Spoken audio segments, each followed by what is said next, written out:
No big deal, really typical. I suffer from abulia, which my analyst says is an abnormal lack of ability to act or make decisions. I like the word. So I say to my analyst, "Abulia, I'm another Hamlet. Look what happened to him." I dither, weigh both sides, make lists, advantages, disadvantages. My mother was a permissive parent, finishing college in the mid-60s, and didn't want to parent like her uptight parents who let her know she was on her own. Mother had a small trust fund from her maternal grandmother and did an M.A. in English, then met a man who became her husband, my father, and started a family, as they put it. Father didn't drink then, excessively. They had us, spacing Brohart and me, then an accident, little sister, she had to have been. Father, I don't know what his wishes were, but I don't think he fulfilled something in himself. Anyway, he became a functional drunk. Mother kept loving him, maybe. Takes all kinds. He was absent from me, hooked up to his necessaries, like to a breathing machine. I'd come home after school or tennis lessons, walk over to the couch, and his watery eyes were just pools. Staring at photographs of him when he was young, when I was young, comforted and bothered me. Here was evidence of a bright-eyed guy beside the dull, living person I knew, and it was discrepant. Though I wouldn't have said it like that then, couldn't put the two together. It didn't compute that the boy had turned into this man, my father. In childhood, desires and passions are seeded. In adulthood, they flower into interests and manias. Picture: me in a frame, framed. My frame of reference is cultural anthropology. Clifford Geertz says that doing ethnography is like trying to read, in the sense of construct a reading of, a manuscript. That culture is public because meaning is.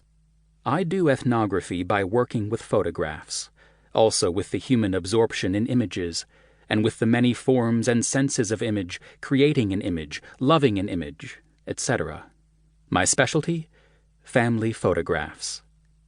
Images don't mean as words mean, though people, and I, apply words to them. Photographs can create images, but they are not images per se. They are things, a physical object. An image doesn't have to be based on a photograph. It is a mind picture, or an image is a picture in the mind. A photograph may inspire or foment an image or images. An image is a concoction, often manufactured, meant to create a way to be seen, viewed, understood. It can be airy-fairy, a phantom, phantasm. Can an image be built out of self-consciousness lie? I wear a brimless hat because it's cool. Does it tell a lie about me? I take a photograph. I don't take an image. Unless I'm a vampire, ha-ha. Vampires don't look like the ones on TV. The living dead are regular people who suck you dry. A mind is not a brain, or a brain is to a mind what a photograph is to an image. And they can be conflated, brains and minds, images and photographs, and sometimes I do it too. Virginia Woolf, Mother's fave, says that words also can't be pinned down. Words do not live in dictionaries. They hate anything that stamps them with one meaning or confines them to one attitude, for it is their nature to change. It is because the truth they try to catch is many-sided, and they convey it by being themselves many-sided, flashing this way, then that. Thus they mean one thing to one person, another thing to another person. But a photograph doesn't own even a wayward dictionary, though semioticians work it, finding ways to read one. Even vertiginously, words have definitions, to name and rename objects in a cascade of tautologies. A synonym loops, loop-de-loops. The antique game of telephone. The last to hear in a string of listeners will have, here, an entirely different story from the first. Looking can be benign or malevolent. Looking entails everything human, and our instinct to look keeps us close to our evolutionary partners and antecedents in crime and development.